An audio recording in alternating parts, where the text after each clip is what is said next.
from the Deputy Chief Constable, as he's the acting Chief Constable, he's sending the acting Deputy Chief Constable. So very good to see Claire here.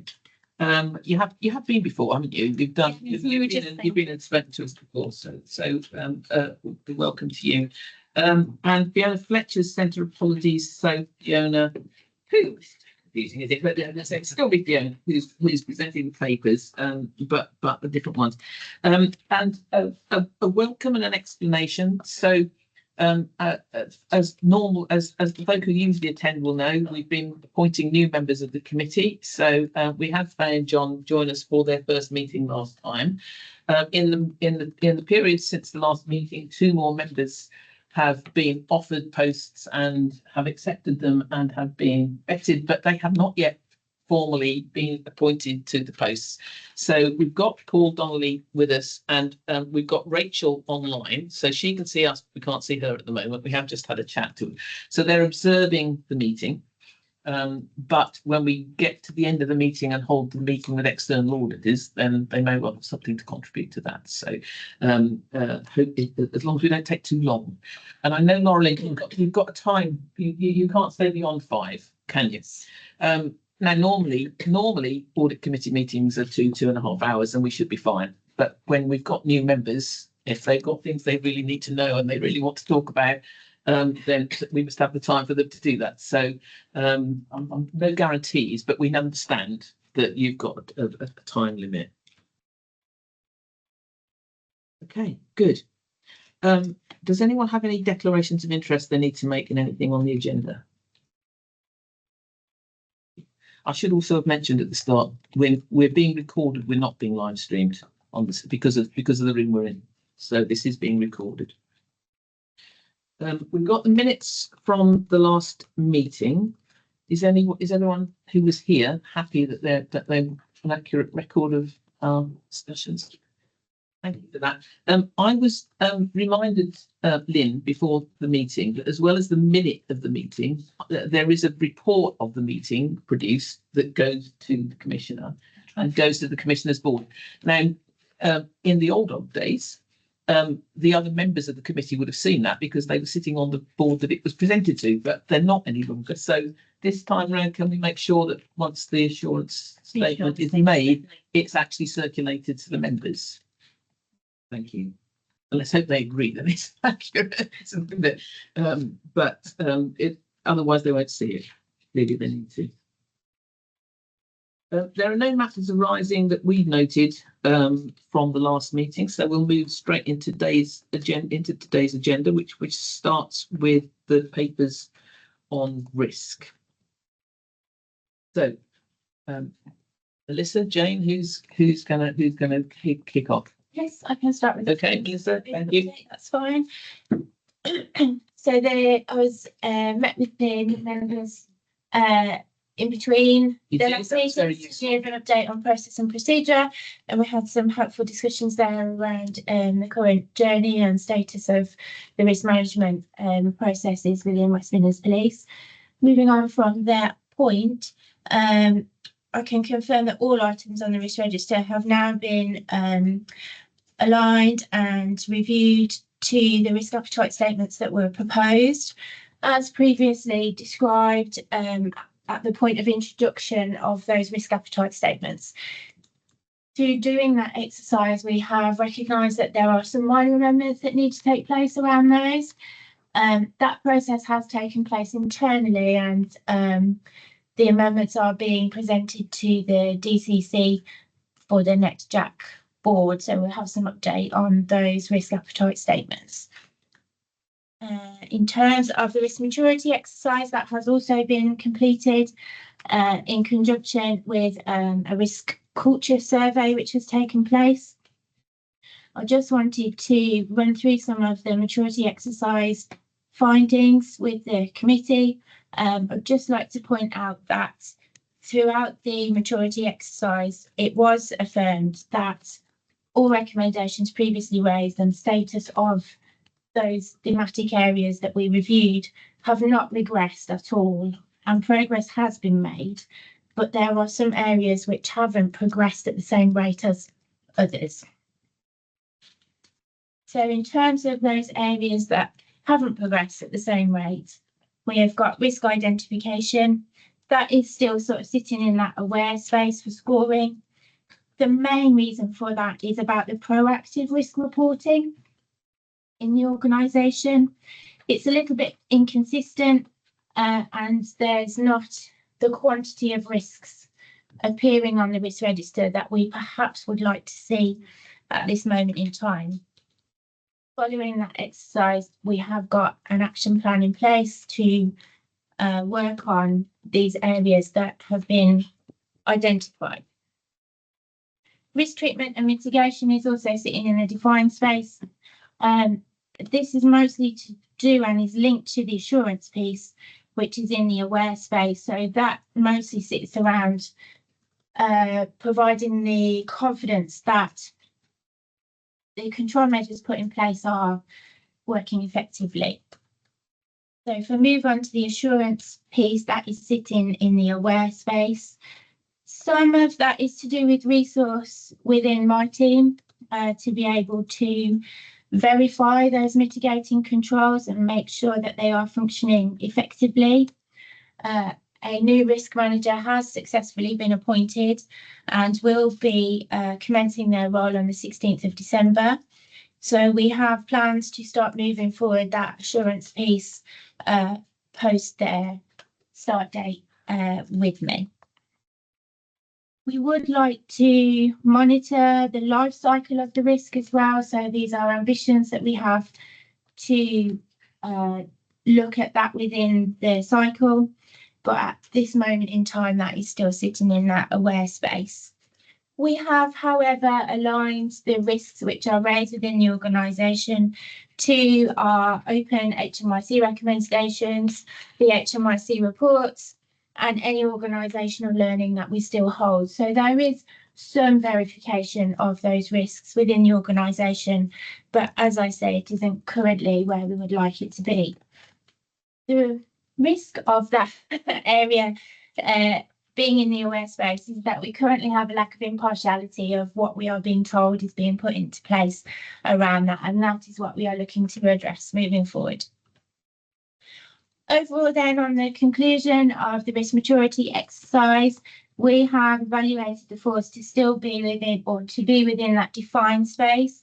So progress has been made. We were previously in aware, we've now moved to defined. Our ambition is the fully embedded status, but there's still a journey for us to go on to achieve that.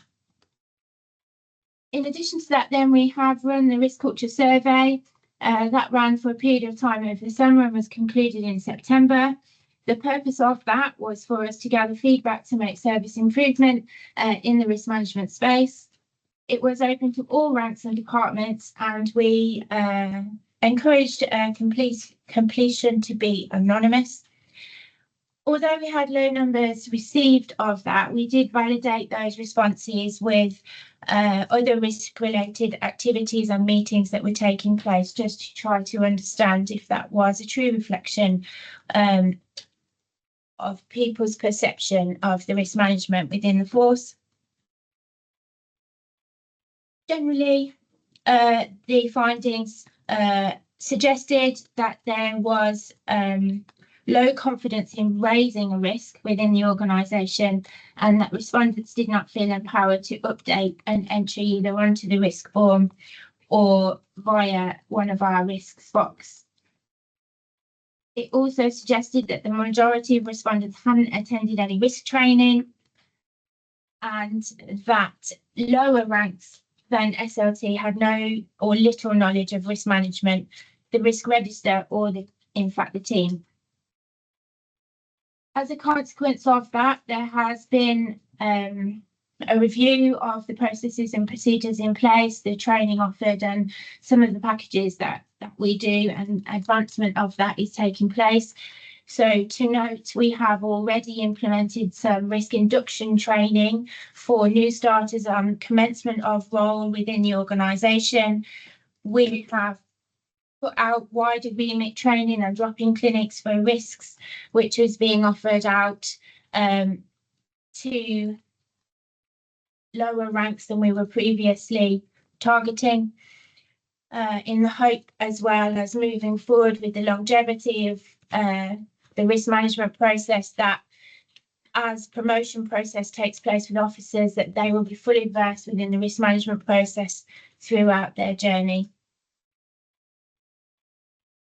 In addition to that, we would be looking to resurvey and do a further risk maturity assessment late in 2025. So that would be approximately 12 months post this review, to allow us to put the action plan in place, deliver the activities that we need to, and then see some improvements as a consequence of that. In terms of project risks, there have been no project risks that have come to closure within the last reporting period. This is due to delays in project delivery. In terms of corporate risks, there's been no changes to those from the previous report. We currently have 2 open risks in the corporate risk register. These are detailed within your report, one relating to financial management and the other to mental health detentions. And there are currently 3 open sensitive risks on the corporate risk register.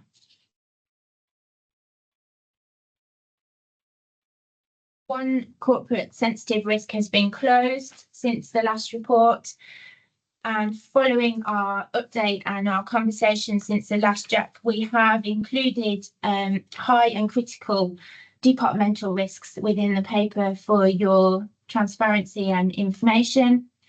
There are 5 on here and 4 sensitive risks for your information.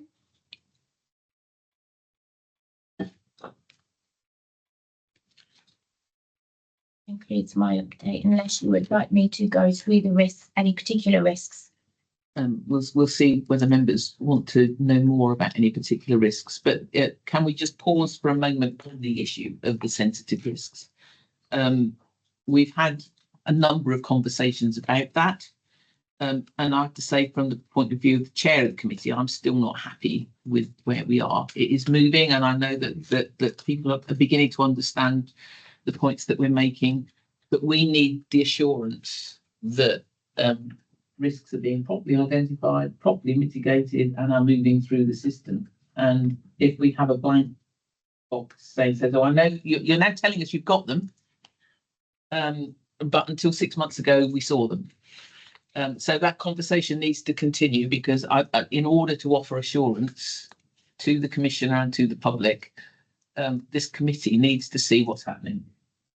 And what we've got at the moment is not offering us enough information to be saying that. So I know that decision does sit with you, Melissa. And Pete is nodding, and Pete and I have had a conversation. We will have further conversations. But the level of trust in the committee needs to be there. I understand that too. But if we're to offer the commissioner and the public assurance, we need to see what you're doing. And all of the indications are that the things are moving in the right direction, but we've not got enough information to offer the full assurance as yet, although this is an improvement on last time. Chair, if I may respond to that, thank you. And I do appreciate you acknowledging kind of the direction that we're moving in as well. It's definitely been a journey, and we're very keen to ensure, obviously, that we are as transparent and share as many of our operational areas as we can with the committee, because that's dead important in terms of kind of having that kind of independent kind of view and oversight. There are some operationally sensitive risks that Melissa's referred to today, that 2 of which, I think there are 3, 2 of which, Chair, I know that you've had a separate briefing on with Jonathan. One of the remaining one of which I'm really happy with the acting chief's blessing as well, to arrange, a briefing for you, Chair, but also for wider members as well. We can do either as part of a closed session within the next audit committee, or indeed, rather than wait for the committee cycle to come around, to have a kind of a closed discussion kind of in between meetings. So absolutely kind of the ability to do that, but just recognizing that some of that work that we do genuinely has kind of, very sensitive operational crime related risks that we need. The opportunity for a closed meeting has always been, yes, absolutely, and is what has been used in the past. Yes, when when I've been convinced that something truly is a sensitive matter and should not be discussed in public. Absolutely, and we're really grateful to that, Chair, and we will use that. We will use that appropriate kind of closed session, particularly for those sensitive ones. Yes. I mean, it's likely that we will need to arrange. We've as Melissa said, we've had one session on risk, on the whole risk process for our 2 new members. That will need to be repeated for our 2 new members. And it possibly, as part of that, we could invite everybody in, because I don't really think John needs to sit through the whole for a second time, but perhaps a part of that could be the briefing, and we'll pick that up. I'm not quite sure when we get to that. So Faye and John, I'll really have it. Faye? Yeah, so and again, I would like to just say, I think that you can really see the progress here, and I think that that's really encouraging. And I think any risk management journey actually is kind of 3 to 5 years from, starting point. So you can see the direction of travel, which I think, is really, really encouraging. And, we've talked about further direction of travel with, the closed session on this here. Can I just talk a little bit about the risk culture survey findings? And just a couple of questions potentially. I think in 5.5, 5.3 and 5.5, you had 54 questions and a total of 45 responses. What was the population that could have potentially responded, so I can get some kind of idea as to how big or small a percentage 45 is? It's tiny. It went out to all of the force, all ranks. So thousands. Oh, okay. 54 questions. So I guess I'm just kind of thinking, if this is the first time that what have we learned from this, and how are we going to do it differently perhaps next time? Because I'm just wondering whether, a smaller question set, a more defined question set, might be a little bit more helpful. Possibly, and that is feedback that we have taken on board and is something that we are considering. We did, at the time of completion, some members did say basically that they were discouraged from completing it by the number of questions. However, when we timed somebody that had not seen it before, and it took them 10 minutes to complete from start to finish, with some not just yes, no answers, with some free text in there. But we will absolutely revise the number of questions in there and target it to what it is we want to know. But I think we went quite broad with this one, with it being the first one, just for us to try and gather as much information as possible to try and make as many improvements, but it might have been counterintuitive. Yeah, I think it might be a psychological point, when you kind of saying 54 questions and you kind of go, perhaps won't even start it if that's the case. So it's not necessarily about time. But also then 5.5, it does kind of relate to one of your previous points, that risk identification is in the kind of lower. And you can kind of see why there, can't you? So even though it's a small, but I think that this is a really, really good direction of travel. And I think that might be something I might be taking away and using organisations as well. So commend that, really. Yeah, just an observation. Absolutely, with Faye on that one. And I think the scoring that you come out with has a natural logic to it as well. That there's building blocks that's there, but then the car's being built, but it's learning to drive it a little bit more. I just echo a point, and your presentation discussion we had last month was really, really helpful. I just reiterate, make it more as much as possible about objectives. So it's all about its risks to the achievement of an objective. And I think that just brings it more to life. And if I can just comment on that, we did take that point very seriously from our conversation, and we have gone away and have done some further work on that. It just isn't ready to present here yet, but we are turning our cogs in the background to be able to bring that to life for you a little bit more. We're having further discussions around that, and one of my colleagues attended the National Risk Forum this week as well, which posed some further questions around that. So it is something that we are considering. We are looking to implement that, but we're also just doing a bit of benchmarking nationally as well to understand a bigger picture around that, to make sure we don't over-engineer something. Are you going across different sectors with that, or It's just listening just for now in terms of forces. I do have experience in some science areas, but which I have brought to the table a little bit in our internal discussions. I'm sure we will present it to Pete when we come close to the time of finalising it, and I'm sure he will have valued input into the overall scheme. I wonder if you'll indulge me in a personal interest on the risk that's highlighted at with glasses on to see that 1523, the move of the Midland Metropolitan Hospital, and so do forgive me, but I'm interested in this simply because I chaired that hospital trust for 5 years, and I signed a piece of paper that bought the land and chaired the meeting that gave it its name. And we were planning that from about 1998. So did it come as a surprise? I'm just did nobody ever talk to the police about the fact that actually it was moving, and therefore when they called 999 because something was going wrong in A&E, it would be coming, they'd be coming from somewhere else. So I can pick that up. I think if I explain what the risk was trying to say, Yeah, it's an entirely internal issue. Yes. That we separate ourselves into local policing areas, and most of the people who now go to the Met Hospital live in Birmingham because, as you know, more than most, it straddles that border. Yeah. Our Sandwell local policing area is a lot smaller. Its immediate response resource is a lot smaller than what would have been available to Birmingham, to City Hospital, etc.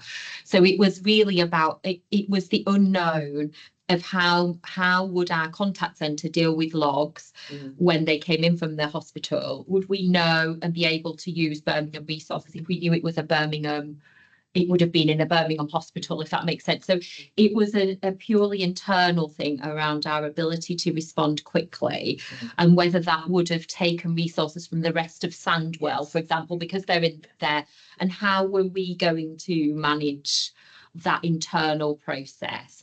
I think at a strategic level, it's really easy, but the reality is that at an operational level, in the middle of the night, when you have got some duty officers who have got lots of things going on, then the maturity of making those sensible decisions doesn't always play out quickly enough.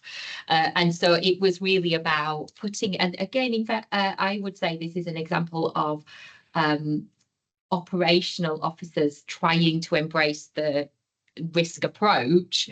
You know, as in, I feel like this is a risk or an issue. I'm not quite sure, I can't remember which one it is, for example, and they'll work through all that. This is probably a really good example of that the rawness of the new approach to risk, writing it down. It has something in it. At a strategic level, it's being dealt with, but actually recognising that this is about how it feels at 3 o'clock in the morning. I'm really comfortable at a strategic level that the two commanders are working together, but we just need to let that play out, because actually we still haven't moved through our very busy period through Christmas and things like that. So we did discuss it at the local policing governance board, didn't we? And it's been kept on at that score so that we can just have that monitoring and make sure we've put any mitigation in place. Well, it's a very good example of the need for public sector partners to keep everybody fully informed and talk to everybody when you're planning to do something. But as I say, it wasn't an overnight decision. No. Fascinating. Okay. Anybody else want to pick anything else up on the force risk report? I've got yes, John. On a couple of the risks. Yes, go ahead. May. I've gotten to the wrong bit here, but the citrus point, creativity. 15, first one and 15. Just wondering to that one, when you're looking at the impact and then the response, is it taking a bit more time to resolve than we would want it to be? And are we comfortable with how we get into a resolution point? I can come straight in on that one, but you can start if you like. Yeah. Okay, thank you. So on this one, again, this was one where somebody felt that there was a possible, that there was a true risk. So they've raised it. It was pitched at high because the data and the information behind it was unknown. So consequently from that, there has been some monitoring of those connectivity issues to see how realised they are and how impactful they are and how often they are occurring. Consequently, it's been reported once since June. So this one is actually going back to have the scoring reviewed and to understand a little bit more detail around that. So that is just one that's in flux at the moment. But for your assurance, it's happened once, and so it's unlikely to remain at high. But it is a good example of one that they have raised as a true risk, with the unknown entities that are within that have presented it as high, and we have worked through the system to be able to look at that and hopefully reduce the scoring. Thank you, Melissa. Also, just to provide some assurance as well in terms of kind of what is the longer term fix. So we are actually, my view is I would have loved that to have been fixed sooner. In terms of your request about is it taking slightly longer, we're relying on a national solution to this, because this is a kind of the ability for us to communicate between forces and between regional kind of capabilities as well. So as a result of that, a national solution is on its way. In fact, Mr. Jardine and I only exchanged correspondence about it a couple of weeks ago, and our kind of head of infrastructure and IT architecture confirmed the national work that's underway. We are expecting that to come forward very early in the new calendar year, so the item should completely go away anyway, notwithstanding the fact there hasn't been a huge amount of issue kind of recently related to it. And is that one more, the point about the solicitors and the resourcing there? How comfortable are we knowing when that is a source of discomfort to becoming an actual real issue that has impact on delivery and objectives? So for the updates that I've been privy to, there hasn't been a impact which is detrimental to the force at this moment in time, but it is obviously something that we have to monitor. I understand that they have made attempts to look at outsourcing and the cost implications of that should we need to do that avenue. So they are looking at other options whilst trying to recruit into those posts. We're still just waiting on an update for that in terms of what activity needs to take place next. And if I may add to that as well, so I had a discussion with our service director for legal services, again, coincidentally quite recently on this in terms of the broader resourcing. I've approved from a recruitment perspective a greater ability to spend a bit more on that kind of search and select process to try and get the right people in, but also, as Melissa has said, for us to be able to look at kind of that shorter term flip of contracting with some private legal firms as well. Obviously, our preference is to recruit fully internally and maintain that resilient team. We increased the budget around this time last year to actually have a greater level of legal resource in there, but actually getting the kind of the bums on seats is the challenge for us. So we'll absolutely continue to do that and work on a bit more of a creative recruitment basis as well. Thank you. Okay. Is that all then on the force shall we move on to the OPC fee register, James? So it falls to me to deliver this one because sadly for us we don't have a risk or assurance manager role with the OBCC. Listening to a proper professional talk about it makes me feel quite embarrassed, I must admit. So our section at the end, we do have different methodologies for the force, and I think there's two corporations solved. That's absolutely fine that we do. I don't know whether or not in future you want to see two reports or one chair. It kind of is quite long now. And quite complicated to bring together in two, so we'll be perfectly advised by yourselves what works better. I think as the report shows, we do quarterly reviews as a management team. We all have risks that we own, and those are all assigned to SMT, and we review that risk register outside of our SMT process and update it. I think the risks that have reduced are all down to plan management action, which has reduced the likelihood of the risk occurring rather than any change in the underlying risk of the event. So, and we've presented our full risk register as Appendix 5A. So I think if there are no questions, just to give an example of the management action that maybe has taken place, we hold a risk that most of what we do is in partnership with other bodies. So if there is any challenge to the effectiveness of those partnerships, then it really does undermine what we do. And it's a large part of what our colleagues in external audit look to us to deliver when we have the value for money conversation. So during the period since the last PCC this current PCC was elected for the second term, we've taken a new approach to engagement in the team led by the Deputy Chief Executive. And as members of SMT, we're all aligned to an individual local policing area.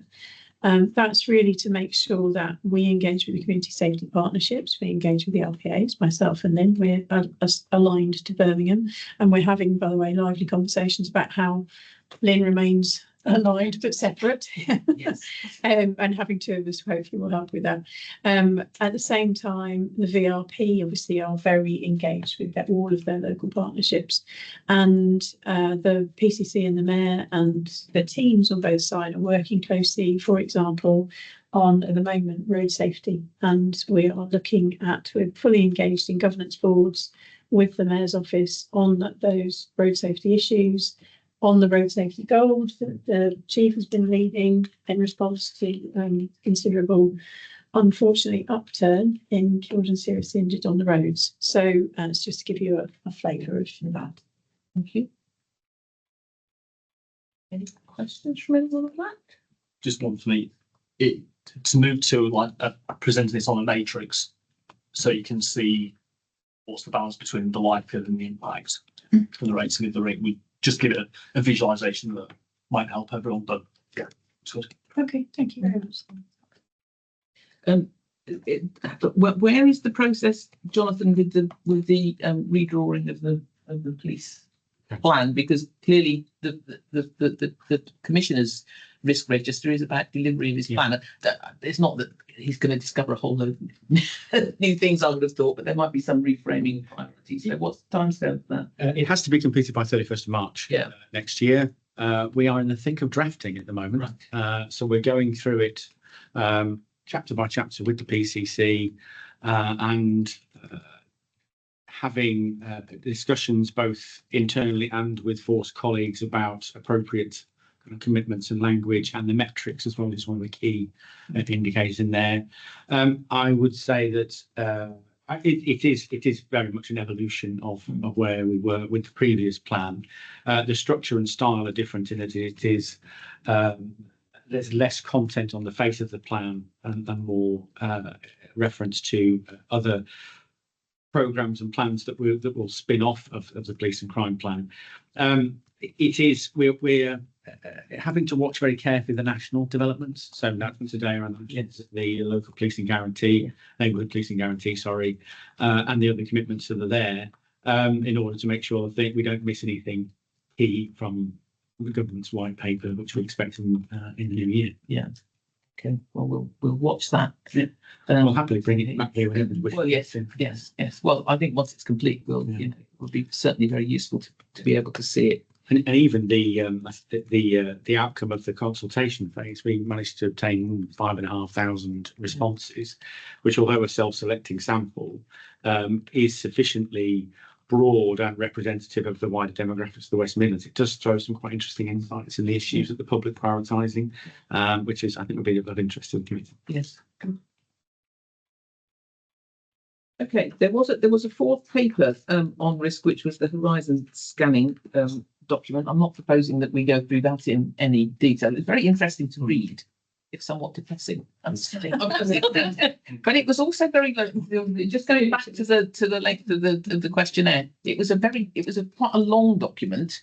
So again, if it was one that was designed for lots of people to see and learn from, possibly something that wasn't quite so lengthy, again, might get read more frequently. But it was interesting. I'm not sure. Will we want to see it every month, every quarter?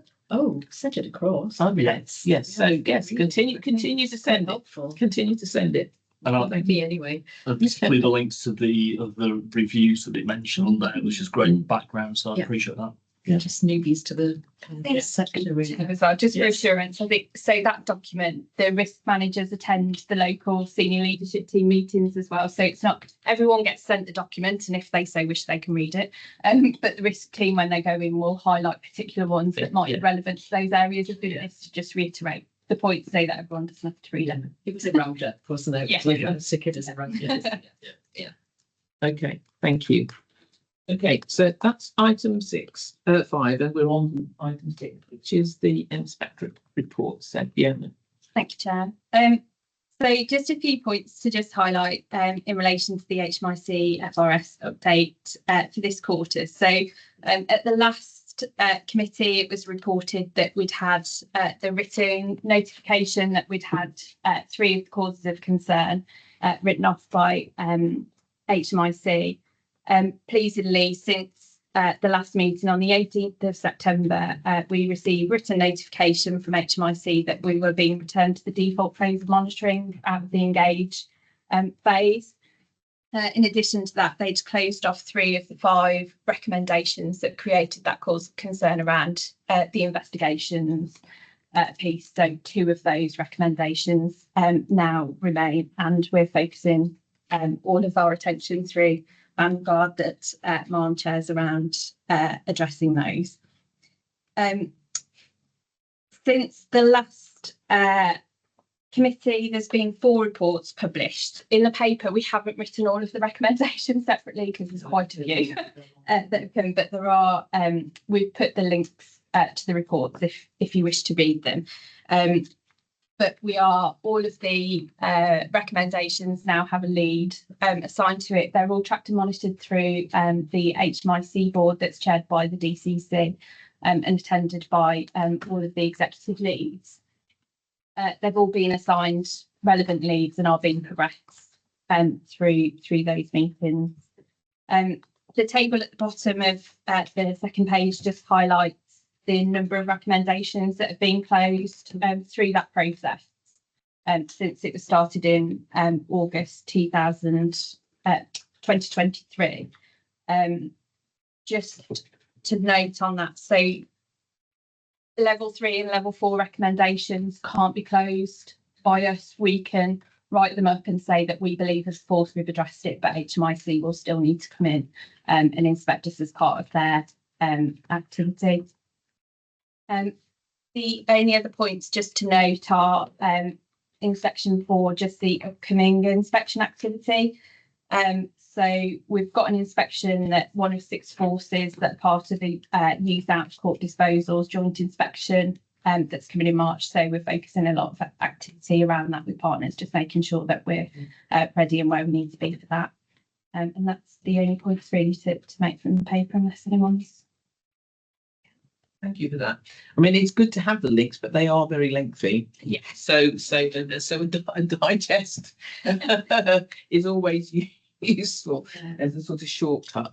But that's very interesting. I have to say, Chair, I put them into ChatGPT and asked them to write me a short. Yes.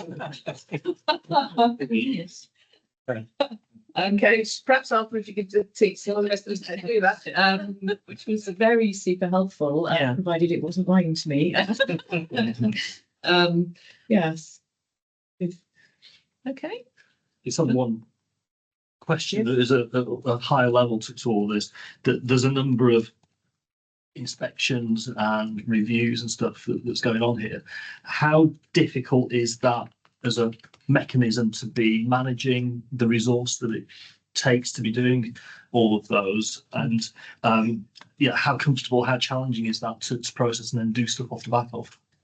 So we're quite fortunate that as part of the restructure of corporate development, which we form part of, there was recognition of the admin and the activity that needs to happen around an inspection to make sure that everything is where it needs to be for it. So the other Fiona, who normally attends and presents paperwork on my team, and she is the link into the force to support the force with getting ready for inspections. So Melissa and the team will focus on the assurance around the recommendations to make sure that we're doing the activity that we need to do to address what's there. Fiona will work with the business in terms of making sure that they understand what's needed, and being that link between HMIC and the force, because some of the recommendations, when you review them, you can interpret it in a particular way. So that engagement with HMIC to make sure that we're actually hitting the point as well is really important. So, you know, in preparation for inspections, there's always a lot of work, and it is time consuming, and that's where, as best we can, we prepare it. We speak to other forces to understand what's going to be required and what's going to be needed, so that we can start some of that work, so it doesn't all come at once. So, And Chair, if you don't mind, I think in times gone by, we haven't had the administration of these recommendations. So from an operational perspective, it's been a minefield and quite stressful for individuals, because you've kind of left alone to deal with perhaps a national report. So we essentially have two kinds of HMIC reports. One that's thematic, where they'll look at 6 forces it may or may not have been you. And then obviously inspections that are specific to your force. The ones specific to your force are fine, because you've been part of that experience. It's very local. You understand the context and you understand the purpose. Some of the thematic ones, the ones here are all quite general policing issues, but some can be quite niche. And I think before we try to manage those without all of the stuff wrapped around it that Fee describes, the interpretation of what those HMIC recommendations mean, but also the structure each month and each quarter now means that there's a home for that, an opportunity to ask the questions, and most importantly, a very clear way to write off recommendations. I led the Public Protection Unit back in 2015. The week after we'd had an inspection, and some of those recommendations still have remained until recently, because we didn't have that process. And if you read a 10-year-old recommendation, I can assure you they don't make any sense a decade later. And therefore you get in a bit of a cycle. And so this process is hugely different, but hugely beneficial to not only churning through lots of recommendations, but also doing them to have an outcome for the public. So that would be my experience as an officer who's worked through the different regimes. Thank you, really helpful.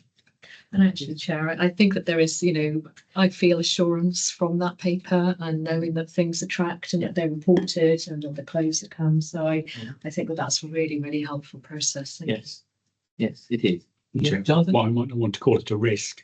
This is an area where the government is intending to legislate to give the inspector greater powers to intervene in forces. Yes. It might be worth bringing a briefing when we. It would be very helpful to see a briefing. Yeah. Yes. In fact, the whole a briefing on the whole legislation looks like would be, I think, be helpful for us. Thank you all very much. Okay, so that takes us on to Treasury Management. Sue. This is the media report of 30th of September. It's been written with support of the PCC's external Treasury Management advisors who link Treasury services. Just a quick economic update. The March policy goes to reduce the bank rate by 0.25 percentage points to 4.75% as it's meeting on the 6th of November. CPI inflation in the UK was 1.7% in the 12 months to September, which is down from 2.2% in August. The Bank of England is concerned that inflation could rise again this year to around 2.5%. Before coming back down next year, and the bank is wary of cutting rates too quickly before inflation is under control. In regard to the current investments up to that date, we had 197.3 million that we invested in instant access funds, in instant access, which is the current account, money market funds, other investments, and the property fund. Which I've highlighted in Appendix 6 if you want to see the breakdown. This is quite high because PCC received the 4 years police pensions top-up grant in July, which was 121 million. The average cumulative interest rate achieved on investments made in the first half of the year was 5.22%, which compares with the SONIA rate, which was 4.95%. So we still had good rates of return. The PCC's forecast investment return for the year is 7 million, which is notably higher than what was budgeted at 3.5 million in the initial budget, and that's reflected in the forecast. While you're sort of thinking about moving on, Sue, because it was noted in the report, I was just wondering, was it unusual to get a full year in a lump sum? No, it is what normally happens. It was just the way it was phrased, and I wasn't sure whether it was an unusual event. It was obviously higher than the year before, wasn't it? But that's the way in which the police pensions grant is paid. It's paid, oh gosh, 5/12 in arrears and 7/12 in advance, and for some reason in July. And it's based on a forecast, and the forecast is prepared by the force, and I cast my eyes over it just to give a bit of assurance around the treasury management.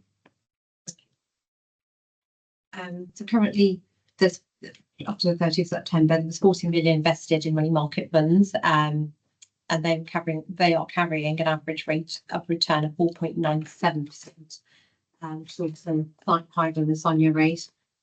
These investments are no maturity date and are repayable on demand.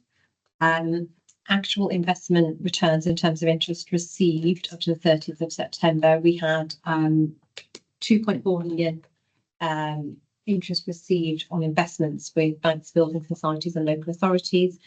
1.4 million was made from money market funds, and 110k from the CCLO Equity Fund. And the NatWest current account also received a good level of interest from April to September, and that made 195,000 in interest receivable, which was an average rate of 1.26%. There are no breaches to the Treasury Management Statement to report. It is a statutory duty for the PCC to determine and keep under review the affordable borrowing limits, and the prudential indicators were not breached during the first 6 months of the financial year. In regards to PWLB borrowing, a loan of 2.2 million matured at the end of October, so bringing the current balance now to 82.3 million. Okay. Thank you for that. Are there any questions from colleagues? No question, just a comment, if I may, and it's on 4.10, so it's just really good to see that cash flow forecasting is actually being very, very good for this area. The question is, I thought we were going to have a copy of the Treasury Management Policy. I haven't seen one, did I? You should, yes, we see it once a year. Papers, isn't it, in the previous papers, but I can forward it to you to send. If you haven't seen them, I think somebody was going to forward us. I think it hasn't. Yes, So that would just be helpful. Yes, yeah. we do approve. We do see it once and approve it. Once a year. Yeah. Okay. Thank you. Action form. Yeah. That's where those prudential indicators obviously come from. Yeah. The amount that sits with CCLA seems to have been the same forever. Is it ever reviewed? Is that the 5 million with the fund? Yeah. That was it's a long-term investment. It has been reviewed. We don't want to put more in it, No. but it makes no sense to take any out of it because we want to make our money from it. So we're going to leave it as it is, because it is making sort of regular income. Yeah. And with interest rates that are due to come down, that's going to go up because of the nature of the type of fund that it is. So we're just going to do review it, but we're going to leave it as it is. It makes no sense. Okay, so whatever it's making just returns into the pot, does it? Because it always seems to appear as 5 million. Yes, it's 5 million is because that's the capital. Yeah. Okay. If there are no other questions on the Treasury Management, thank you very much, Sue, for that. So you should have a nameplate somewhere. Here I am. Yes, there you are. So that takes us on to the next paper, which is anti-fraud, bribery, corruption, and effectiveness review. So over to you. Thank you. My name is on this, but you could call it a fraud, Sam. So really happy. Right. Well, just before you start, I should say for both of you, because you weren't here at the outset, that we have got another new member of the committee who's now sitting next to Paul. He's observing today because he hasn't been He hasn't been fully onboarded, but he's been vetted and everything, so he's landed here. So just in case you were wondering, and then we are being observed online by another new member of the committee. You can't see her, but she's looking in from somewhere behind me. So Thank you very much, Chair. So Sandra Dean, the Head of Professional Standards. So there's a report and I can update on the PSD investigation section of it. So hopefully everyone's had an opportunity to see the report. And I think, as you can see, over the last 12-month period that we've reported on, there were 28 matters reported that relate to the search words that we've used: theft, fraud, overtime, business interest and financial corruption. This figure is very much in line with the previous years, not just the last year, the year before, and I think this is my third or fourth year here in front of you. So it's very, very stable as a figure. There are no patterns or themes of concern that I think I should bring to your attention here. And as an organisation and from a professional standards point of view, we continue to raise awareness of all matters relating to standards of professional behaviour. And in this space, particularly around the theft and fraud matters. So we do that using our prevention and intervention team, considered a bit of a forerunner nationally, recently presented at the Professional Standards Conference, and they do inputs to our new recruits. So our new recruits get an input about 3 times in their first 12 months to continue to reinforce the standard of professional behaviour. More recently, in this 12-month period, our supervisor training. So West Midlands Police have invested heavily in a sergeants and inspectors leadership course called Op Excellence, and Professional Standards have a 4-hour input on one of the days of that course. And then in the last 12 months, we've also introduced standards ambassadors. So they are volunteers from across the organisation, mostly at the rank of constable, sergeant or police staff equivalent. And they are there, they get regular quarterly training from professional standards to understand our processes, our systems, to help us spread the word about what professional standards do and what you need to do, using that peer network to help our colleagues understand what needs to be done. Particular, as you'll see in this report, in relation to reporting business interests or changes to their business interests or other matters such as change of circumstances. Once again, we've undertaken the annual integrity health check that was launched in June of this year. That is the 3rd year that we've done it online. We are getting very good compliance figures. We do change it year on year, so the information remains the same because the information within it around business interest, change of circumstances, etc., is exceptionally important. But we move it around slightly and we change the videos to make sure that people remain engaged in that process. And as you can see from the report at Proof 23, we seek constantly to identify opportunities to improve as an organisation as well, using the information that we gather through complaints or professional standards investigations to improve the service to the public and us as an organisation. One of the examples of that was our input into the Force Overtime Act, which was reported on last year. But at Proof 23, as you can see, there were probably some processes we needed to tighten up around issuing of police equipment and uniform, and we do have an ongoing investigation in relation to an officer that was taking and selling on selling platforms, the most obvious one being eBay, their uniform. That individual has left. That is an ongoing investigation, but we are working with corporate asset management to make sure those processes are significantly tightened up so it can't happen again. And I think that's an overview from myself. As you can see, a lot of the allegations don't come to anything. A lot of the allegations around overtime are anonymous. I would hypothesize that a lot of those are born out of jealousy or frustration as opposed to anything actually being done wrong. Chair, I think that's it, and I'm really happy to take any questions or expand on anything I've said if I can. Okay. If I'd say, thanks for a really good report. So much great stuff that's being done, and it was really interesting to read all those different things that you have there, and also that clear statement at the top about the zero tolerance that leadership has is, you know, great to see, stressed as high up on the report as it is. My observation is I just keep stressing the importance of whistleblowing and monitoring how that goes up or down. Up can be good because it shows people getting aware and feeling able to do it, but what's coming through that, what can we learn, where does that go? So it's a great sign. My question is about at the bottom. It says about the in the conclusion numbers remaining low. I think you said that it's that year on year it's staying quite similar. Is there anything about how that compares to other forces? So I don't know the answer to that, but in comparison to the matters of conduct that we're investigating, so as a department, we've got over 300 conduct matters that we're investigating. So there's a very small proportion of that relating to this report. So I don't know. It's something I could try and find out. But off the top of my head, I have no idea. I'm sorry. Yeah. In relation to reporting now, I think I have noted that the Crime Stoppers corruption line launched in this 12-month period in March. We have seen some reporting through that, but actually nothing significant and nothing that we wouldn't see in a different form either.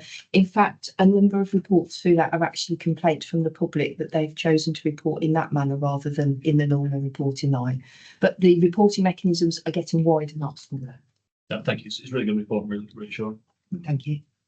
Just to give us a feel for, you know, how things crop up. There was a recent case reported of a former officer who had improperly accessed information that she wasn't entitled to and then passed it on. So reading that, I was wondering, well, how did that come to light? Was there a you may not know the answer to this, but did somebody make a complaint? Did the system flag up that something was going wrong? And you know, because there have been internal audit reports in the past that have raised worries about people's access to information, and sometimes people move on, and you know their access isn't shut down, things like that. So I'm just trying to get a feel for, you know, are our IT systems themselves flagging something that then causes us to have a look and wonder what's happening, or are we more often responding to colleagues or members of the public saying, I think something's going on?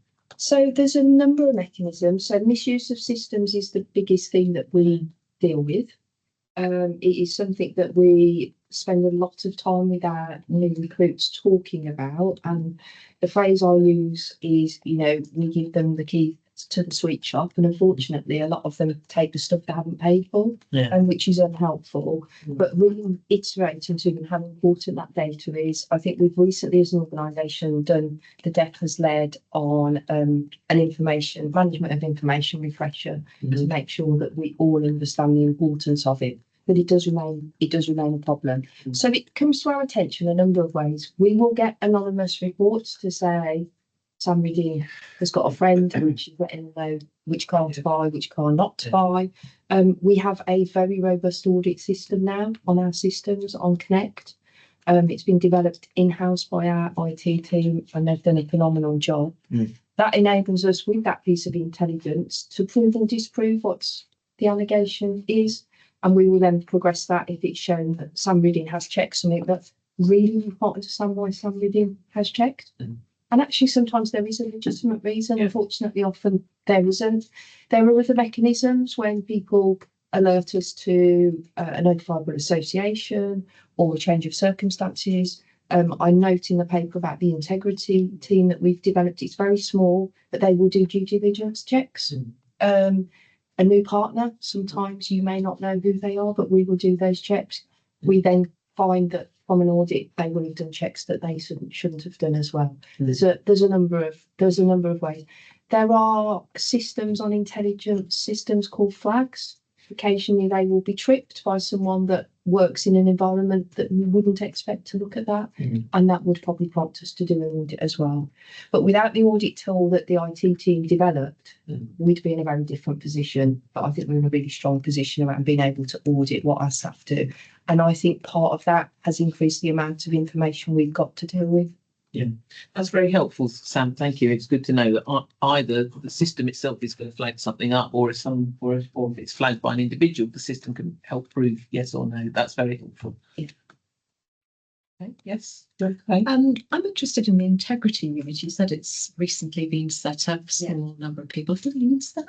So it's under my command in the professional standards department, and it's part of the vetting and prevention and intervention portfolio. So that's led by Chief Inspector Chris de Jury, and then there is my vetting manager Amy Lloyd, who's an inspector, also is responsible for the integrity unit and the prevention and intervention team. So it's a sergeant and 4 officers or police staff members. And the work that they do is managed via the superintendent in professional standards, who's Natalie Starbuck now. So we have a process called service confidence. So each month we will review cases where we have concerns about the integrity of the staff officers that are under our command. And it may be that an intervention is required, an interview, vulnerability interview is required, and the integrity unit are tasked through that formal process to undertake that work. For example, in the report, it talks about people with financial restrictions. So for a number of reasons, officers and staff throughout their service might experience financial difficulties. The most obvious is normally a relationship breakdown. And at that moment in time, it might look like their debt is challenging to manage. But if they've got a proper plan and can manage that, and you can see that their wages will enable them to stay in the organisation without being vulnerable to other influences outside, the integrity unit will do those 6-12 monthly checks, have those conversations, and ensure to the best of our ability we can help our staff remain in the organisation. And then if we can't, they will make that recommendation and potentially to vetting or the investigations team to dispense with their services. So they're early interventions as well. They are everything for a very small team. Yes. Yes. Okay. And just one other thing, actually, it's on Appendix 1, and you've talked about, a lot of these are overtime claims. I guess I'm just interested, I suppose, in the control environment, because I think we know that there've been some issues around perhaps some of the overtime payments and control environments and payroll previously in the past. So I'm guessing as those now start to be implemented, that actually a lot of these will be closed down a lot more quickly. So we should be able to see the impact of that on these. So people will still bring forward, perhaps, if somebody's jealous, they might still decide to bring something forward, but you've got the controls in place now to cut that off. I think so as well. We've moved from a paper-based claim system to an overtime app, which has probably seen the number of cases reduce. And payroll do a lot more, I would say, data analytical checks on that, so they can look to make sure the claim's being approved by somebody of a higher rank, for example. So those types of checks obviously are in place within payroll, but I think from Sam's paper you have said that you've actually seen a reduction. Yes. And hopefully as the overtime app is improved, we will see less and less coming through. Thank you. Okay, I think we're all done. That's very helpful. Thank you, Sam. You guys be able to? Yes, you may. Yes, you if you don't need to be here, we don't need you. And unless you're absolutely riveted by hearing what kids that's all it's been doing. No, I'm not being kidding. Thanks very much, Sue. Actually, unless you, It's probably staying. it's Sue staying for the external audit. Thank you. Which is equally riveting. Okay, so item 9 then is the internal audit activity update. So Leon. So I'll just highlight some key issues from the main report before I go on to the limited and minimal opinions. So in terms of audit recommendations, and we have seen an increase this month in terms of the percentage implementation. We've gone from 74% last time we reported up to 81. So that's quite good. And that was also reflected in the significant, the medium and high level recommendations have gone from 69 to 74%. I do still think there are some long overdue recommendations, largely relating to 3 or 4 audits. I have recently been invited to join the Financial Governance Board, which Pete and Jane jointly chair, I think. Yeah. Which we're now starting to take open recommendations to that board. So Pete can act as the conduit into Falls exec team to try and get some traction on those. So hopefully, now that we've got that oversight from the board, we should see some of those being closed off. On the uniform, which is one of the long outstanding ones, we are actually doing a full audit of that at the moment. So we can give some assurance once that's concluded.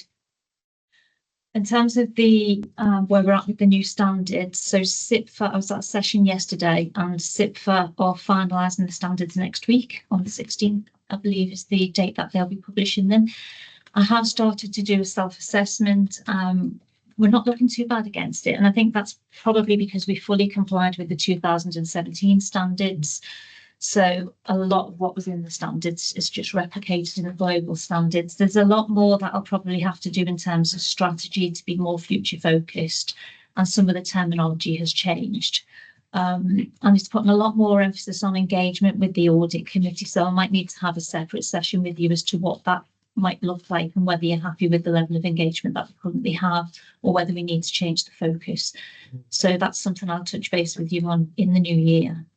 I don't think we'll be fully compliant from the effective date of the 1st of April, but hopefully for the March meeting, I can at least come to you with a paper that says this is where we are, this is what the gap analysis is saying, and this is the action plan.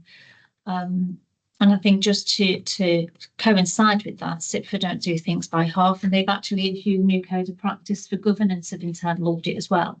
So we will be doing a self-assessment against that at the same time, but I don't think that is necessarily something that should be led by me. No. It will probably go to the financial governance board.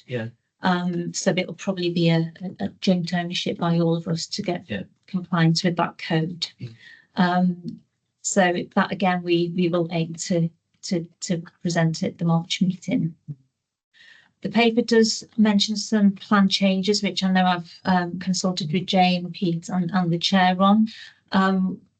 Obviously, we have got the co-sourced arrangement with our partner. It's not quite the same financially as well as having an internal employee. There is a financial consequence there. So we still do have a shortfall in resource. One audit that we have suggested come out is the one that was. It was a pool of time to support the force on the causes of concern. I don't think when we set the plan, we anticipated being out of engage so quickly. And I think that there's a risk of fatigue if we go into some areas and inspect them just after they've had an inspection. The inspection was quite thorough. I think they looked at 100 cases when they came back to re-inspect. So there is an element of should we postpone that and wait until post-April and do a sort of sustainability focus, have the actions that have been put in place being sustained. And I think largely senior management are supportive of that, and I know I've liaised with Sue on that, but we will remain open obviously to provide that advisory support if the force do need that support between now and year end. So that was the proposal that we've put forward. It would have just been taken one audit out instead of 2 or 3, so it seemed the best position. So that has been proposed within the paper. And I'm just going to pause there to ask if there's any questions on that bit before I go on to the 3 audits that are reported as limited or minimal. Carry on. Oh, Yes. You'll be better. Mine's probably quicker. So given where we are at the moment in December and the fact that we've got kind of 50% completion, do you think that there is any danger of you not being able to deliver the plan on time and in full, albeit you're asking for one of the items on there to be removed? Yeah, hopefully we should be on track.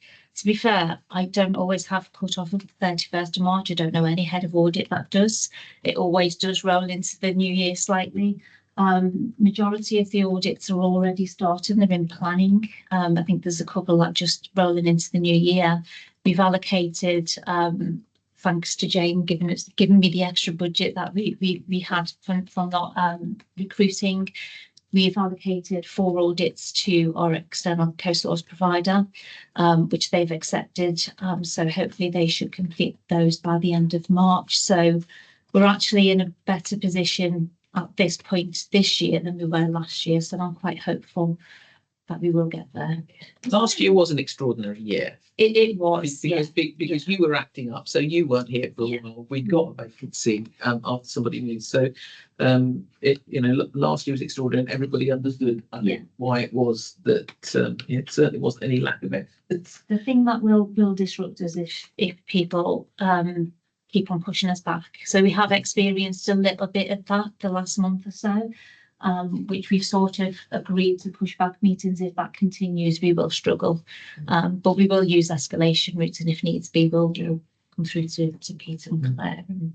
But it is quite hard, isn't it, when you get towards the end of delivering a It plan? is, When, your escalation is too late. So there's 4 audits going out to co-source. There are, yes, and I think a couple of those are underway already. So yeah, and one's already been planned to start in February, which is an IT one. So yeah, they're underway. And I've got a couple about the standards and follow-ups. So with the standards, having been through the joy of reading all 130 odd pages and not the most interesting stuff, I'd just say please be pragmatic with it. I'd hate the idea that you went off and wrote a 30-page training policy that never sees the light of day after it's been written. I think I'm personally very happy to just come along and say, this is where we think we are. There's these bits that we just don't think we can comply with from an efficiency and effective point of view. A compiler explain. Yeah. So I'd be very supportive of that approach. And that's the approach that I do plan to take. The session I was at yesterday was an IIA session jointly with local authority heads for audit and general head of internal audit forum. And they are setting up a small teams forum. So I'll put my name forward to be on that because we are a small team. And I don't think small teams can fully comply with what the standards expect. So it's about, what flexibility we might have. They have produced some small teams guidance, but it says it's for 3 and under. But it could be helpful for teams with under 10. So Yes. So I think sometimes the guidance itself is a little bit vague, but hopefully if I attend the small teams forum or, I'm invited onto it, then I will receive some clarity around what the expectations are. But yeah, it will be, if I can't comply fully, then I will explain that. Yeah, I'll be very, very comfortable with you asserting that you're a small team. And yes, taking the approach that comes from that. And I would say that, if you're already conformant with the 2017 standards, you're pretty much there, actually. Yeah. There's not an awful lot more. So I think I would be comfortable with that as well. I mean, you do have to go through the process of showing that. Yeah, and I'm very comfortable having a committee member who's read the 133 pages. Yeah, that's what ChatGPT is for. There is a condensed 66 pages. Well, seek it out after Christmas. Read and remembered are 2 different things. My other point is on follow-ups. So you can see, I think as we mentioned, there's just a lot of older ones. And every time that you've got an audit, you're making recommendations, it goes late, there's a risk exposure. Sam's talking about uniforms. I don't know if I'm putting 2 points together that aren't actually related, but it shows an exposure to it. So I just really push to people, get these things closed through. It's at the start of the process as well, agreeing something that's realistic and timely and can be done, and then pushing them through. So I think what the committee would probably look to be seeing a drop off in those 8 ones. Yes, I mean, as Lynn has said, there are a number of them that are clustered. They're about single reports. I think in a couple of cases, 2 separate internal audit reports into the same area. So it's a difficult area. But they're those 2 particularly difficult areas. But we will keep pushing. It's a lot better than it used to be. Absolutely. Yes, as well. So I absolutely agree. And Lynn's comment earlier about bringing recommendations, implementation and outstanding and follow-ups through the Financial Governance Board. It's amazing how quickly kind of word gets around the organisation that there's a greater level of scrutiny, and particularly in those areas that where we've seen some outstanding things. So I think that will really help. What we're really trying to learn from as well is the process that the debt talked about earlier around what we've been through to really improve the kind of compliance with HMIC historic reps. We're really kind of replicating that kind of from an internal approach, which is already helping. But we will take the opportunity through the Financial Governance Board if we need to call people to the board to say, you've still got some outstanding items here. And we'll be using the finance business partners in a slightly different way to remind the different portfolios that don't forget, you've got some internal audit recommendations you need to follow through. So we're making sure we're joined up as much as we can there. In terms of a couple of, and we referenced some of the outstanding areas, uniform's been a really interesting journey, and that sits in my portfolio. A lot of our historic recommendations related to partly how we were working with a very much outsourced model as part of the National Uniform Managed Service with DHL, which quite frankly was a not fit for purpose service that we were then trying to compensate for internally, but without having some of the appropriate controls in place. What we've done is actually now fully insourced that service. And we're no longer dealing with DHL, and we've got some separate contracts with others. So Lynn's team's next piece of work in terms of just doing that full audit now as to where we are is really going to help, because we can almost kind of, yes, we'll clear off the old ones that relate to kind of some of that historic stuff, but then really having a state of the nation where they are now is going to be dead helpful, and will help me then draw those kind of broader levels of assurance as well. So I absolutely expect all of those areas to improve quite quickly. Yeah. One final point to think about. On the table, it talks about a category being partly implemented. The cynic in me looks at and says it's not implemented.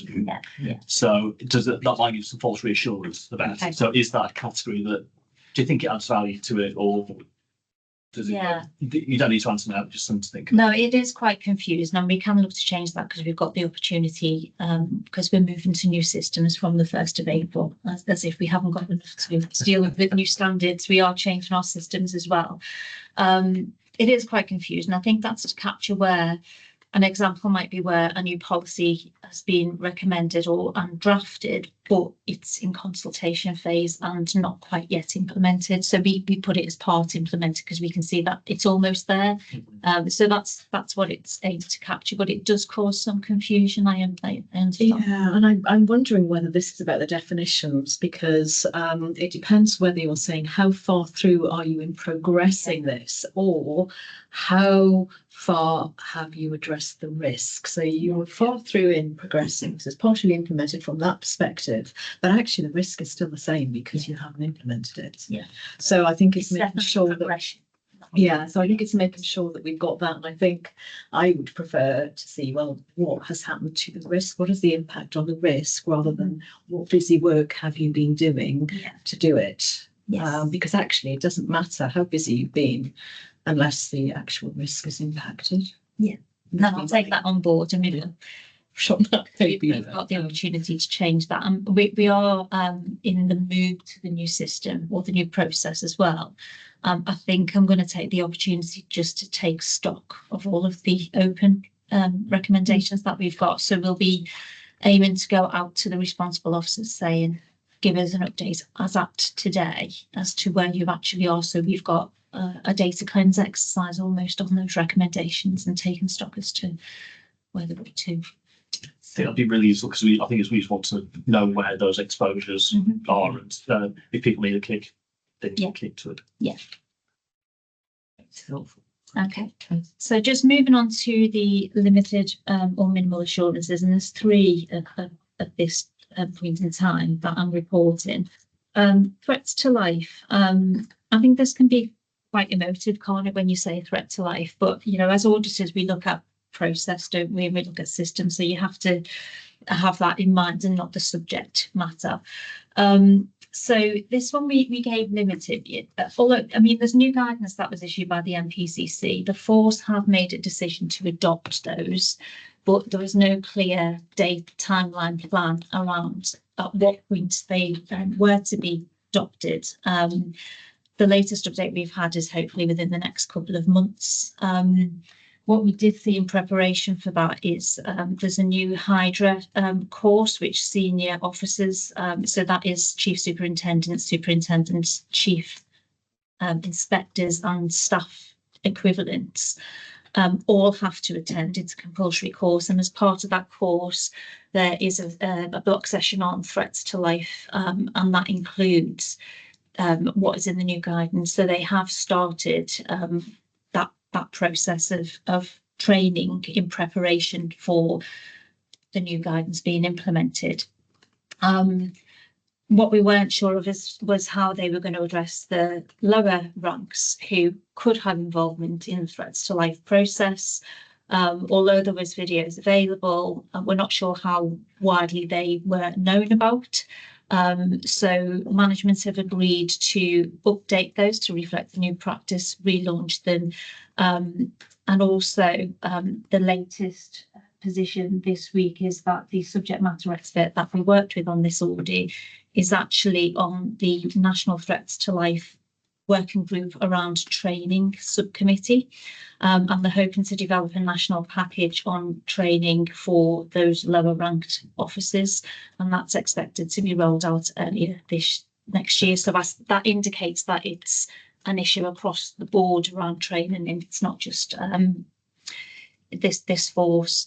In terms of threats to life, when there is a threat to life, my understanding is there needs to be a policy book, threat to life policy book, completed in each scenario. And there's categories of threats to life that trigger when that policy book should start. I think it's fair to say that the policy book wasn't probably always completed in the way that it should be. However, when going through cases with the subject matter expert, all of the necessary actions had been taken, and it was evidenced in Connect. So it was a record keeping issue, just to sort of make that clear, because we've seen this before where different documents are updated or something's been recorded in the wrong place. So all of the necessary action was taken. We have reported on reviews being undertaken late. However, there is a daily threat risk management meeting, and all threats to life do go to that threat risk management meeting, and they are discussed individually. We did suggest that there's escalation when reviews are done late, so that there's oversight at a higher, the force threat level, threat risk management. TRM it's called. I'm just so used to TRM, but it's threat risk management meeting, which they've taken on board. So they did have oversight, but again, it was a record keeping around supervision reviews. So if for example somebody external asked to look at threat to life policy booklet, it might not show us complete a picture than the situation that was actually followed. So I think that's why it sort of resulted in that limited opinion.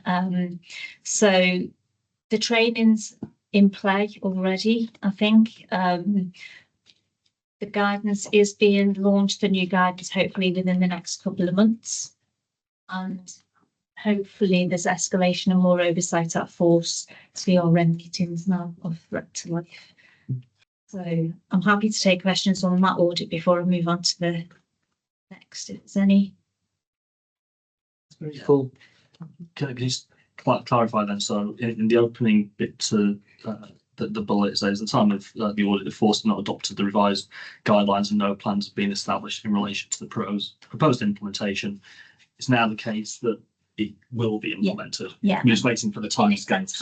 Yeah. So I think we're just adopting the national guidance as it stands. So there'll be no local interpretation of that. Yeah. And it is quite minor, the changes or the difference between our current policy and the national policy. It's really around what level of rank certain risk levels go to. Yeah. And those risk levels it is very rare to have them at high risk. Yeah. So it's quite a unique point that will make a huge difference. The biggest difference I found in practice is the greater awareness of staff through the Hydra course, because threats to life is quite a technical area. It's all grounded in some case law about when we need to tell people about a threat to them. And we do actually get a lot of scenarios where they tell us about the threat and we get ourselves lost in working out how we tell them. And we actually, that's why the guidance is really important, because actually they already know. Yes. And so we have a duty of care generally to somebody who's got a threat to their life, but there is some very specific technical requirement through the case law. So, and that's where the senior leadership is the priority for some of that technical side. And then, but for the general workforce, it's more broader around our general duty to safeguard people. So there is a general understanding, even if you haven't had a very specific input into threats to life. So you're right, it's quite an emotive subject. It is really important. It has been a really important thing to highlight for senior officers who are in command roles to understand that tech. I've dealt with two quite recently, actually, as a gold, and we've had to go back to the wording of the policy. We've actually gone to the national policy as well to just check against the two. So just to assure you that while we haven't implemented, we do, in those very serious scenarios, we are looking at both. That's all evidence.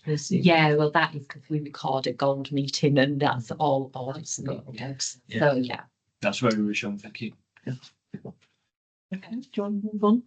So something that you'll probably be more familiar with, subject access requests. Yeah, this one, I think it was just a bit of frustration that the processes in place were a bit of a hindrance to the team progressing. So only having one team monitor the inbox, for example, was just, if that person was off for a week, the inbox wasn't monitored. It was just simple things like that, or staff self-selecting cases. So you're going to select the easier ones. Particularly when you've introduced performance monitoring around it, you know, it becomes, yeah. So there was those processes were actually creating some backlogs and issues within the team. We did notice an issue around their performance reporting. So they have to report to the NPCC, the National Police Chiefs Council, on the number of SARs received and cleared. And consistently over the last 4 years, they've cleared a lot more than they've received, which was like, well, how does this happen? What's going on? So yeah, I think it was just a timing issue of when they were, because they had a backlog of entering cases into the system, and they were producing the report on a certain date for anything that's arrived between this date and this date. Yeah, it just wasn't picking up every SAR received, but actually that reporting impacts on what he receives at his board, and he may be making decisions about resources on the level, you know, so it is important that they do report the right figures. We are talking about probably about 4,050, something like that. I think it was for 2023. That's the number of SAOs that they receive in the team. So it is important because they were reporting a big backlog, and actually when we looked at the figures, it was like, well, we're not actually seeing that there's a bigger backlog is actually reported. So it was important that we pointed out. They'd had 2 secondees go into the team and there wasn't any formal induction processes. We often found that when the team's been largely static for a long time. And again, coming back to Sue's point earlier, that we often pick up on system access issues. The system that they have for case management, they share with 2 other teams who also have probably access to all of the SAR stuff as well. So there's an issue around system access, which they've got an opportunity to look at because they will be upgrading the system shortly. So again, it was just frustrating. There was some almost processes that could have been easily resolved by management that weren't working that well, that we've just had to go along and say change it and it will work better. So hopefully it is working better. Seems like you've got some root causes as well, which might actually, yes. And actually, that's one of the things that the new standards does bring out, actually. Yes, Root causes. So, we've got it here for SARs, but where else, could there be those root causes in operation? So happy to answer any questions on that one. I think just ultimately it shows about data quality, and when you've got statistics, not just taking them at face value, but understanding where they come from and what it's all, what the backstory is. And Chair, if I may just add a bit of assurance, we've very recently, as we've said, a lot of this is kind of about how enabling or how leading and kind of, we can be from a management perspective. So we have taken the opportunity to change the management for this service. We've brought the responsibility under our service director for IT&D and information management, who is already making a number of changes. We've put some short-term additional resources into the team, just so we can do both the system bits, but also just make sure that we are fulfilling the right criteria. At the heart of it is getting the right data that we described. Lynn's work's been really helpful on that, because I've been quite, happily either challenging or kind of praising some of the performance that's been coming through to my accountability board. So what I have done from a learning perspective from that, I've effectively set up, for want of a better word, a goal group specifically in this area, just until I'm comfortable and confident with the right levels of assurance that all of that is happening in the right way. So we're continuing to monitor that basis, obviously implementing the recommendations that the team agreed to with Lynn, but I'm providing that kind of top-down kind of bit of kind of oversight to it. So the final one is museum, which we did actually give a minimal assurance to. This one taxes a little bit, I must admit, because in policing, you're not used to having tills and separate bank accounts and income from shop sales. And so it was a really back to basic audit for the team member that did this. And we scratched our heads at times thinking, oh, what do we do now? Because we're just not used to it. But there was a heavy focus on the basic financial controls, segregation of duties, audit trails, emphasis on fraud. And I think it's fair to say that there was too much reliance on one individual in all of the financial processes. Volumes, amounts we're talking about are really, really low. We're talking about a small museum with a small shop and, entrance probably bought online or, small ticket sales. But nevertheless, there is a risk of potential fraud there. We didn't find any evidence of fraud, but the opportunity was there. And I think as we've got a zero tolerance approach, we do need to point out where the controls are failing, even down to, 7 or 8 people having access to the safe. It's including the cleaner. So it did need to be strengthened. I think what's happened as well is the museum had slightly isolated itself from 4 systems, doing their own sales invoice on a Word template, which, auditors are horrified by because you easily change bank details, etc. So I think they have now moved happily to the 4 systems, which is one step forward, which may mean they possibly don't need their own bank account, which again removes some of that risk as well. So bringing them back in more into the force will be much better. And they've already started to do that. So I'm really pleased with that. There's an emphasis on self-sustainability financially. And this was in the business case for the lottery funding that they did receive. That lottery funding has ended now. They weren't quite fully self-sustainable financially last year with that lottery funding. So there is a risk there. They've got added pressure to generate more income. If they don't generate that extra income, then it will be more burden on the force to support them financially. We didn't really see any business case around that. So we picked up on that. They have now put a business plan in place, and they've created a new level in their governance structure. So they've created a heritage delivery board, which I'm invited to. The audit recommendations go to that board.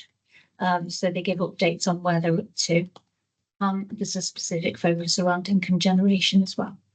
Because I'm just a bit concerned that there's a big gap going from having funding to not having any funding, and there was already a gap in that financial sustainability. And then there was also some concerns around safeguarding. So when we have volunteers, there is a system called Duty Sheet, which records the level of vetting, safeguarding training. It's used as a publicity tool to share things with, policies, etc., or news items with volunteers who don't have access to our force systems. And that wasn't being kept up to date. So we couldn't give assurance around how up to date the vetting was for volunteers and whether they'd been appropriately safeguard trained. We understand since the audit report, a full review has been undertaken of volunteers, and they are in the process of training all volunteers on safeguarding training. So hopefully we're just waiting for the evidence to confirm.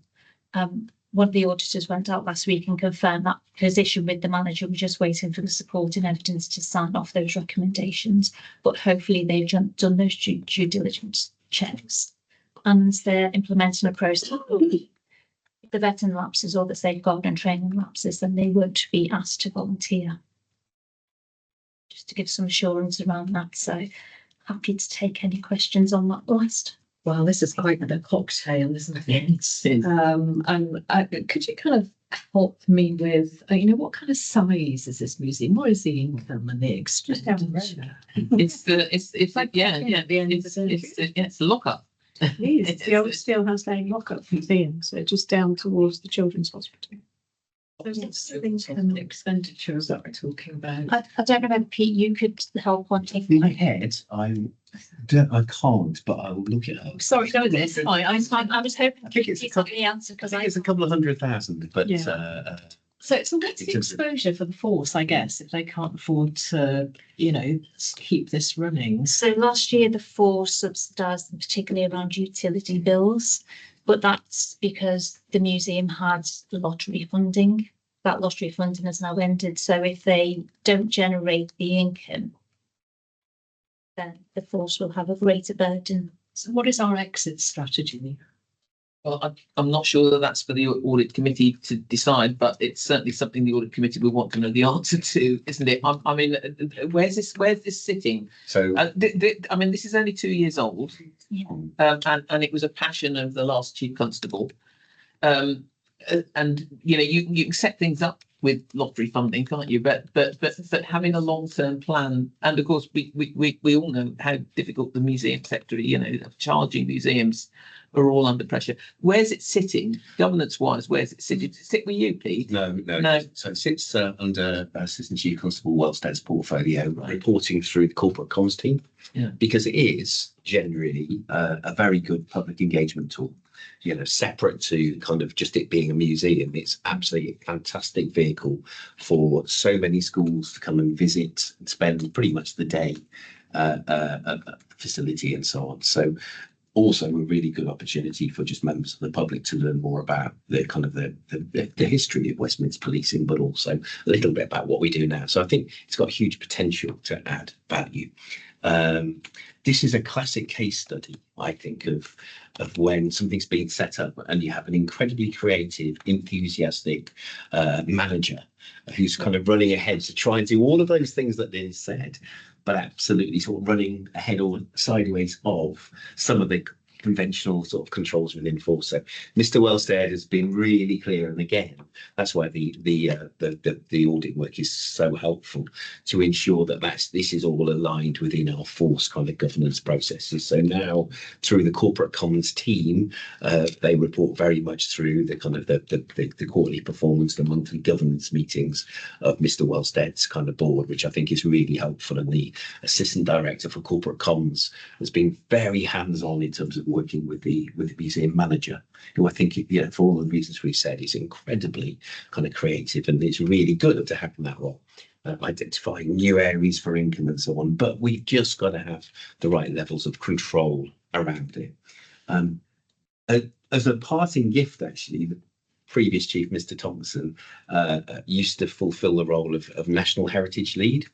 And it's something that he gifted to me as he kind of left the organisation. So I have the privilege, in a way, of not having any management oversight of the museum, but leading the National Heritage team. So it gives me an opportunity actually to see how the other police museums, a handful of them up and down the country, operate and identify some of that best practice. So what I've been doing recently with the museum manager is just sitting down and saying, actually, what happens? What happens with Greater Manchester? What happens with the Met and so on? They're usually the bigger forces that've got museums. Lancashire's got a really good museum facility. So we're using that ability as we've set up kind of effectively a working group to identify some of those areas of good practice in terms of financial sustainability. Devon and Cornwall have kind of got a really good facility that actually sits underneath the Police and Crime Commissioner's responsibility rather than the force, which is quite interesting. Just as I happen to be sitting next to the chief exec. Just saying for a friend. But we do generally. So the DEP chairs, or the acting chief currently, but in the DEP's role, chairs a monthly heritage board. And what we have done is put finance at front and centre of that board as well. So I also, just because of that national kind of work that I do, kind of attend that local board, particularly with a bit of a financial hat on. So we're looking there are things like I think in the main the museum has been covering its costs, notwithstanding some of the lottery money for the general running. What they need to absolutely move to is to ensure they cover the utilities, the business rates, so on and so forth, to get that full financial sustainability. And that's the decision point that I think we go to as we move forwards through. And I know the DEP, albeit this being very much in Mr. Wellstead's portfolio, is also being quite hands-on as he chairs the kind of the local heritage board. So hopefully some assurance. Lynn's work's been so helpful, about putting the right controls in place. The finance team have quite enjoyed actually getting in there and really, there's a bit of learning from the finance team's perspective about actually, just because that happened to be a lottery funded project, why weren't we in there at the start, a couple of years ago. So I think there's definitely something there that we can take forward as well if we set things similar to this up in future. So it is something we'll have to keep constantly under review in terms of our financial situation. I think there is a bit about actually, does a decision need to be made if it's not self-financing? What is the value of that public engagement, which is really good, but actually how much would be willing to support that out of the base budget? Yes. So to clarify, you've brought it, or it is now within the governance oversight. Yes, absolutely. Yeah, it is. Yeah, Which is fine. Totally. Yeah. So you see the proper oversight of it. Yes. Yes. And probably because of the helpful work that Lynn and the team have done, you could say proportionately, there's probably a greater level of governance and oversight than you'd perhaps normally expect, but it's about getting it back on track, understanding the ongoing positions. Yeah. But what I would say is if any of you haven't been, it's a really good kind of opportunity to visit. Great, those own children. Claire? Just on the safeguarding side of it, so we have a number of volunteers within the organisation. The museum volunteers are just one group of that. So that just from a governance perspective, safeguarding for all of our volunteers sits in our Citizens in Policing Governance Board. So we have that, and then we have a Citizens in Policing team within our people services that specifically look at that, and we've got the different responsibilities. So I chair the Citizens in Policing Governance Board. One of the things we will do, and this is one I think it's just helpful sat here actually, is that whilst we look at all volunteers, what we can do is specifically make sure that we're cited on this audit committee pot, just so that we join up those two. So it obviously that will be discussed in the Heritage Board, but because volunteers are varied, the concept of volunteers sits within that board as well. Does that make sense? So I'll certainly take away to make sure that those two things are joined up, to make sure that we're both working on the same kind of plate. I really, well, I'll hang on for a second, but I just need to nip out and sign something if that's okay. Yes. I don't know if the question involves me.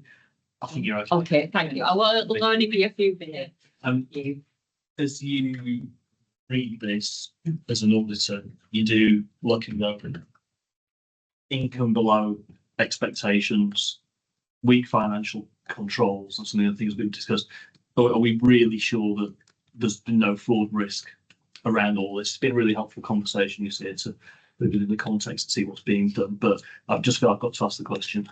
I mean, there is, and that's why we pointed it out. You know, if it was left to continue, I think I would hope the passion of the people that work and the reason why people work in the museum, we wouldn't see fraud happening. But if somebody is desperate, the more temptation you put in front of them, you know, they're going to take the opportunity. So it's about locking that down straight away so that we don't have that risk going forward. So, has there been anything else that's been necessary just to confirm anything around that? I mean, I know it's small sums, but it's. I think the problem is that where you've got no record keeping, you're tracking ghosts. So if you don't know how much you put in the safe, you don't know whether anybody's taken money out of the safe. And so starting from the position now, I don't see how you would go back. And even if you suspected or were quite sure, you probably wouldn't have the evidence. My suspicion would be if somebody was acting as a bad actor in that way, they would have taken the opportunity as the situation improves in terms of control to leave. And were they to try to do that now, that they would find it harder. So I don't see how you could invest more time on a value for money basis to do further investigation in that space, if I'm honest. Okay. Well, thank you very much, Lynn. There's always something unexpected and fascinating on these agendas. But perhaps when we get the follow-up, actually that whole aspect of long-term sustainability, what are the other plans? I mean, it clearly, you know, it's up to the force to decide whether they support it or not, but it would be useful for us to just have a feel for what decisions to make. I mean, the PCC is a great supporter of the museum, and we do support it to a very tiny degree, about £17,000. So we're a minor funder, but we have also asked in our grant funding arrangement for a very clear picture of what that funding will be going towards. And we'll work with the force on that. Okay, thank you all very much. Okay, I think that's all then on the internal audit report. I'm going to press on because I think we can probably get through to an end without a comfort break today. So corporate governance review, this is just an update on the timing really, Jane. It is. I don't think you probably had a copy yet of the joint corporate governance. So we'll make sure you do have that. It's a thrilling read. It's not quite up there with the internal audit standards, but it's similar length. Just to let you know what's in it. So there's a joint statement of corporate governance between the two corporations. So there's a joint code of corporate governance. We've agreed on some core principles of effective governance, and then there is a longer joint scheme of corporate governance. So what the joint scheme of corporate governance does is say the PCC and the Chief Constable, through legislation, through statute, have certain responsibilities, and this scheme says who amongst the management teams of both organisations will fulfil those statutory duties on behalf of the organisation. So it is the corporate scheme of governance. For example, it dictates what Pete's delegations are, Jonathan's and mine, and there's no changes that are in any way exciting or interesting that we're proposing to those. We still get the same stuff to look after that we do. But the two main appendices to the document are contract standing orders and financial regulations, very standard documents to the public sector. The reason why we're looking perhaps more closely than we would normally do in a year is obviously the implementation of the Procurement Act. So when it comes to looking at standing orders, the standing orders all operate or kick in or start at a particular value level. That has been stable for a very long time. Now you could say, and sort of before the last 5 years, did that really matter? Because inflation had only crept along at like 1% a year. So was it really any different? In the last 5 years, we have seen substantial cost inflation. And we've also seen that change in the Procurement Act, which has led to a great deal more interest in transparency. It will change a lot of processes that we need to fulfil as part of the public sector. So it's a great time with the Procurement Act coming into being with its secondary legislation on the perfectly chosen date of the 24th of February. We may or may not manage to implement them for the 24th of February. I think the 1st of April might be a slightly more sensible aim. It just gives us a good time to kind of ask questions. The other element that we need to look at is just around exemptions from standing orders, and be absolutely crystal clear, that there are very few circumstances in which an exemption from standing orders would be agreed. However, there is one which has come up fairly consistently in our CRAB conversations, which are the Commissioning and Contract Review Board, which is around software, which is so embedded in the organisation that to undertake a full tender is nigh on impossible. To give you the example of Microsoft licensing, Microsoft licensing is like doing a spine removal surgery. It's almost impossible, and you can do it, but goodness only knows how painful it would be. But we've also got, I think the standing orders were written in the days when software was plug and play. There's nothing plug and play about most of our software, and pretending that there are alternatives also in some ways is quite difficult. So I think we will think about a statement which says something like a piece of software which is both proprietary and embedded in our data architecture. So it would have to be something that is only sold by a single, software provider, but also we're recognising it's really, really hard to switch it off. A number of those times when we're having those debates, we're sort of bending over backwards to say this is so difficult to switch off, and we just don't really want to. And we just need to kind of have that debate and write it down and be able to follow it. Apart from that, do by all means read the whole document. I think this one is quite well laid out. Having met many of them over the years, it's quite easy to follow. And I've got full confidence in my colleagues in Force who are expert in this, and I know are very up to date on the Procurement Act changes, who will be bringing forward some proposals in the new year. We've talked about them a lot, haven't we? We've talked about what we want to be in them, and they're going way down to just do that piece of work so we can bring that all back together. And then we will bring that here for, I think, your oversight, although obviously it is for the organisations to adopt. I'm just because the paper says it's going to be brought back to the final draft, coming back to us before the PCC signs it off before the start of the next financial year. How's that's not really going to work in terms of timings, is it? Well, I think we have got a joint audit. Well, we'll have a joint audit committee in March. Is it? Is that still? Yes, as I say, that's back to the normal. That's all I'm thinking is that is back to the normal pattern of the last week of the month at the end of the quarter, as opposed to the first week of the month. So if we've got any devastating comments, it's a bit late for the PCC to incorporate them. I mean, perhaps we deal with that by you making sure we've got it in very good time. And if people do read the whole thing and have got some comments that they feel they need to make, we have a way of feeding it in online. Absolutely. Offline or out of yeah. I mean, just to kind of explain, one of the things that we want to change is that we've got tenders and formal tender processes coming in at quite a low level. Yeah. And one of the changes in the Procurement Act is that everything that we formally tender will need to go on a product called Intend, and will be very public to the whole, and very onerous. And we want to focus on the good stuff, which is getting the value out of the higher value tenders, rather than necessarily publishing absolutely everything, which is, maybe only going to be 2 years or, not of vast interest. So we will probably just be lifting that level at which we do formal tenders to, I think, absolutely, or 100k. Yeah. So that's the main change. Okay, so if we're comfortable with that once you've got a final draft, you let us see it and give us the opportunity to comment ahead of the committee meeting. Thank you. I think that would be helpful. And Chair, we'll separately brief the Commissioner and the Chief Yes. on the draft, on that same draft, and Yes. and kind of inform them that, of course, we will be waiting for any comments from our joint audit committee colleagues.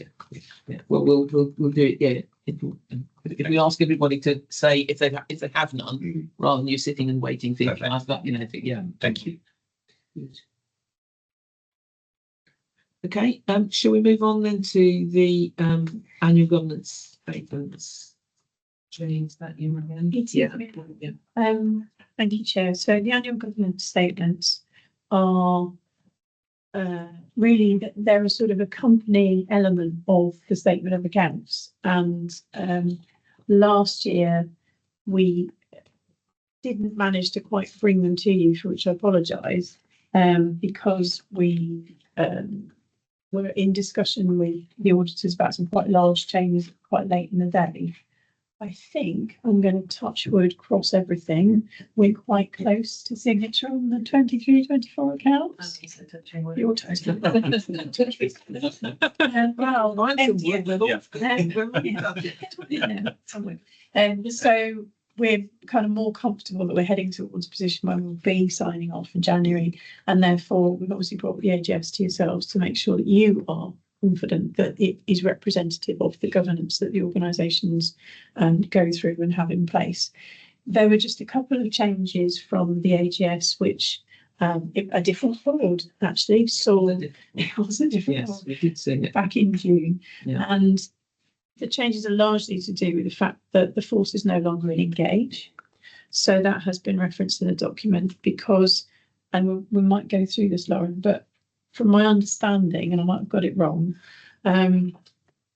the fact that we were in engage and that was issued by HMIC, they are one of those parties that external audit have to have regard to, and therefore we were in quite a sort of serious red card position last year around governance as a result of that. As the engaged status has been removed and audit are recognising the great work that the force have done, there's lots of evidence. HMIC are obviously very happy with the evidence and direction of travel. You've kind of remitted that to a 3Es economy, efficiency and effectiveness issue rather than a governance issue, which of course is not quite as serious. And we will all be looking at that and making sure that we see that through and get that all resolved. So that has changed. We realised that we haven't quite met the terms of the AGS standard, which was to have a commitment and a conclusion statement in the OPCC document. So we've added that. And Sue, I don't know whether you want to comment, but there are just some detail on group activities that have been added to the force. So the Force AGS, we have updated it to include group activities, which includes the Violence Reduction Partnership and the Commissioned Intervention Services. So it's just to bring it more in line with the OPCC. Cheers. There's just a couple of changes, but there's nothing which, as we come towards the signature of accounts, we feel has been revealed since the accounts were signed and since the accounts were prepared that we need to add to the annual governance statement. It's just those couple of things that we've sort of improved on, I think. Okay, so I did see them in June. Not but the newer members, anything that caught your eye that puzzled or you want to comment on? I still have one comment. Internal audit's referenced through here the establishment and maintenance of it, but there's no statement that says that its independence and objectivity. And I just wonder whether that might be worth adding in. I mean, I don't know. We think we've met the standard, and the standard obviously might not contain that. I mean, be very sensible too, but we work to the standard as We have. required. I don't know. I it's not a nonsensical suggestion, but yeah, our focus in terms of the AGS and the narrative report is we have essentially a checklist. It's like these are the requirements that's met them, but anything above and beyond that is. It is set out in an audit charter, so we have got it documented when that charter comes to this committee. So, there are documents that do explain the independence. Yeah, I think there's a different requirement for these sets of accounts than for ours, which would have to include that actually. So I think just think about how the standards are going in internal audit. I was waiting to see that bit, and you see it set up, but there's no explicit statement around that. If you've got an example that we could look at for next year, then we'd The same have we're to only- look at, you know. Yeah. Only 4 months off from closing the current year. Yeah. I'm reading something. Well, I was constantly looking back and looking forward, aren't they? So we can absolutely start to just make sure we include that. I think that'd be really helpful. Yeah. I mean, if we've got, you know, if you've got an exemplar that you can kind of point us to, that'd be really helpful.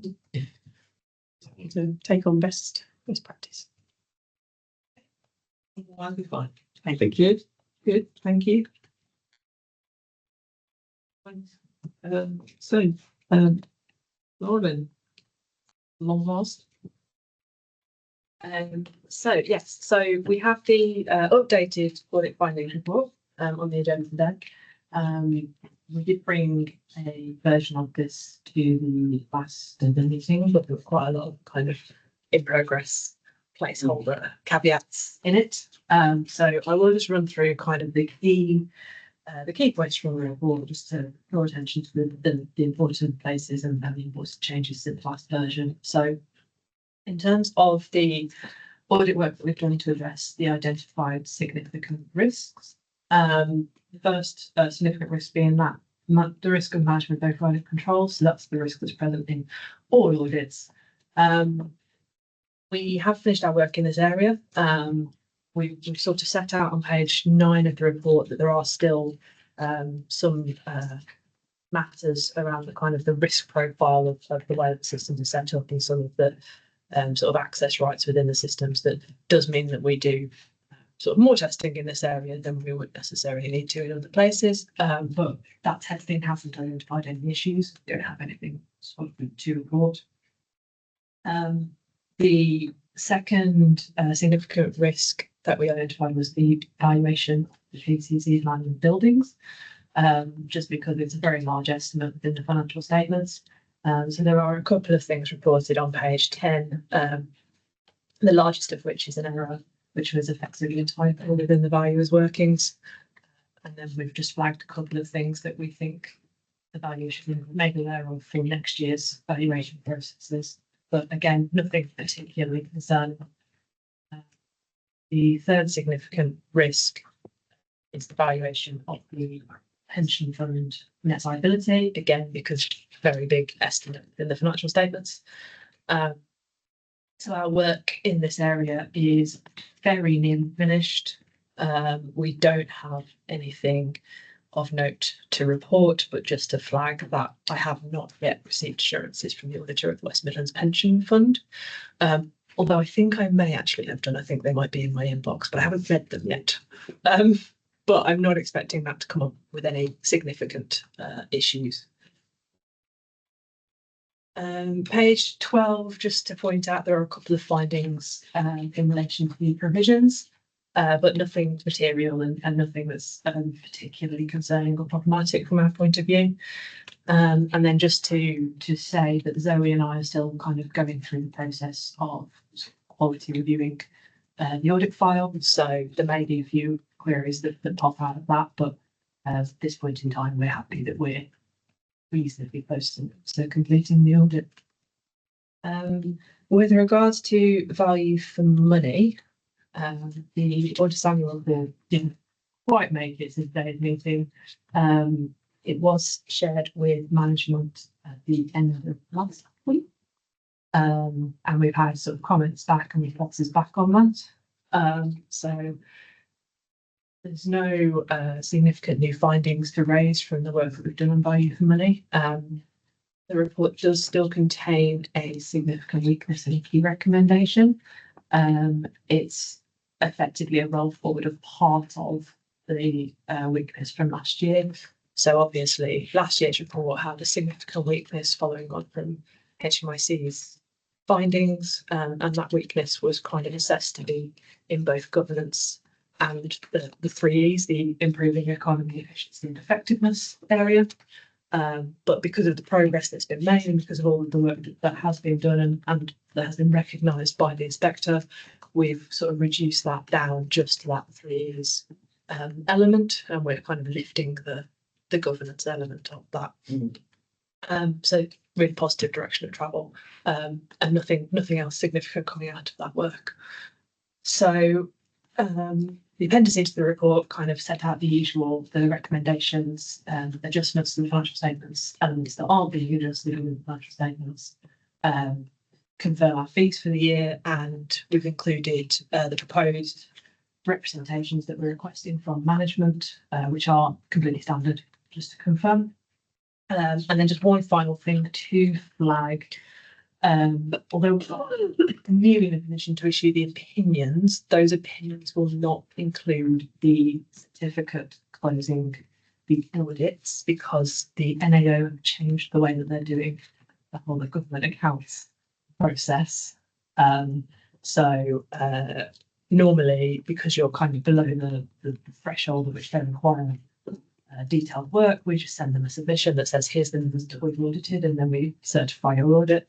But this year they are effectively reserving the right to come back with detailed questions later. So we can't certify the audit closed until they tell us they're finished.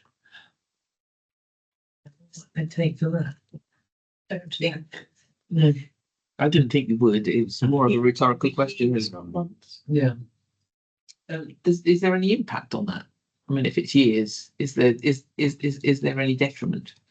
I mean, theoretically, if we were applying for European funding, we would need a certificate of our accounts, so very theoretically there's a risk, but I don't think the organisation that we are, there's a practical risk. No, okay. Any comments or questions on what Lauren said? When you talk about the financial controls and Fusion as a system, to what extent do those arise from how Fusion operates and it's designed itself compared to how it's set up locally? So I think the access issues that we have concerns with, I think in a sort of larger corporate organisation could be quite easily addressed. But I think in public sector organisations especially, sometimes those things are just unavoidable because there just aren't the required sort of number of people to avoid there being some issues. So it's an area where we have kind of comments on those access rights and on that control kind of for a few, I think since Fusion was implemented, it's been appearing in our reports. So it's something that's on management's radar, and it has been sort of actively looked at sort of on an iterative basis. I mean, to kind of give you an idea, so in order to have sort of the ability to open and close an accounting period, you would need to be the system administrator. But because we're the type of organisation that we are, you're only going to do that once a month. For the rest of the month, if that's all you did, you wouldn't really have a lot to do. So, we can't afford to have people sitting around who are only systems administrators. We also can't afford to have just one of them in case one of them is unwell or away or sick. So from very practical purposes, if you were a multinational with using Oracle to do multi-company accounts in multiple nationalities, you probably would be able to have one system administrator who just did that, opening and closing everybody's books. That's not what we do. So I think from a purely practical purpose, the additional testing seems to make sense to me. And, the risk is minimal. Agreed. From a force perspective, exactly the same. We acknowledge the kind of the auditors kind of requirement to kind of state that each year, and each year we review the position, but also acknowledge that's something that's really additional testing that we can. So we see the same thing next year. I think. Yeah. In practical terms, the only way around it is to employ another organisation to be your system administrator. The point where you say that's the control position that management's taken, does it need to keep coming through? I think it is likely to keep appearing in our reports. We can have a look at how it appears in the reports, but because management override is kind of one of those big areas of focus for auditors, it is, from our perspective, technically quite a significant issue, even not completely understands the position.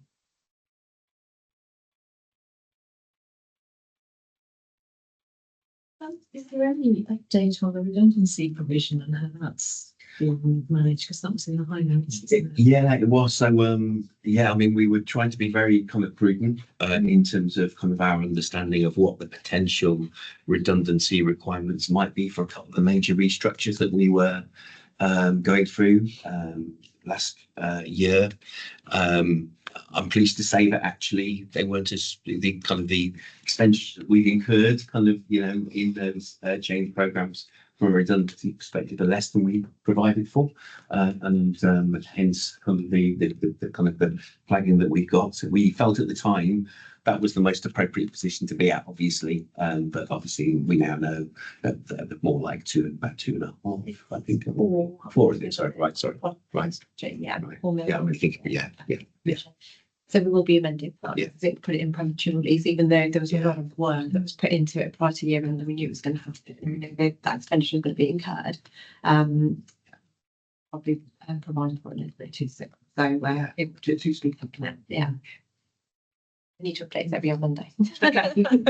Sorry, new to you. Okay. So, sorry, so you're saying we don't provide anything at all, or provide at a lower level? We for the 4 million we shouldn't have provided for up to the 31st of March, because the official the staff involved were not told about it officially. So had we told staff, the leaderships of the teams were told, so there had been quite a lot of comms that had gone out, but not to the staff that are to be affected. So there'll be a provision of about 1.5. There's a provision of 4 million in there, isn't there, for the part that needs to be taken out? So you said, sorry, you're not leaving anything. No, there is a provision in there as well already. I think in total there's about 6 million. I'll have a look what's in there. So I don't know figures off the top of my head, but I think there's 4 million that we calculate that we need to push into the next year. Yeah. Just send me later. Yeah. Thank you. Sorry. There is a lot more than 4 in there. That will amend the reserves then. Yes. Yeah. Yes. Gosh, that's quite. Yeah, and I think point on that one, that is very much just a sort of technical accounting thing. The accounting standards have very clear, like recognition criteria. Yeah. They just weren't quite met. But just so we're clear, it's deferred. I mean, there still will be a liability. Absolutely. So it's not in any sense a saving. It's but we shouldn't have It's just this year. It's going to when Time. yeah. Okay, that's helpful. I think everyone is happy. So thanks very much for that, Ben. Lauren. The only other thing on the agenda is the work programme for this committee, which is fairly standard.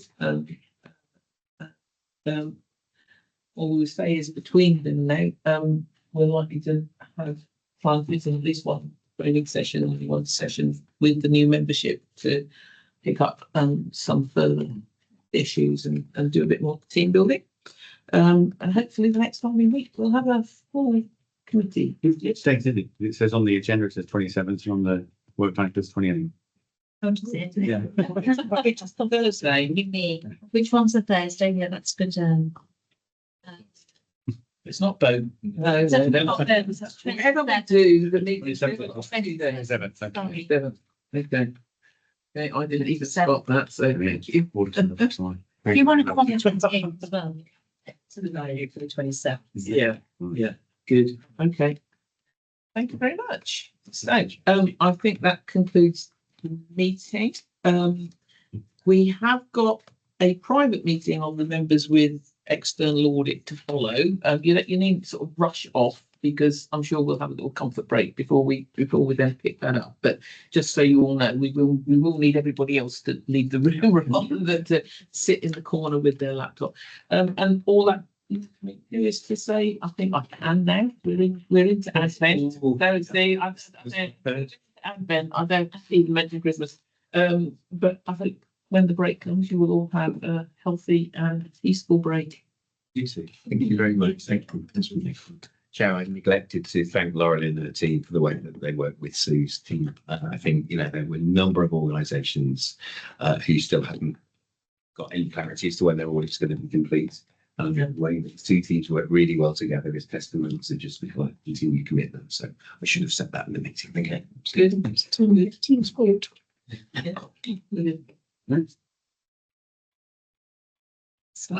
Yeah.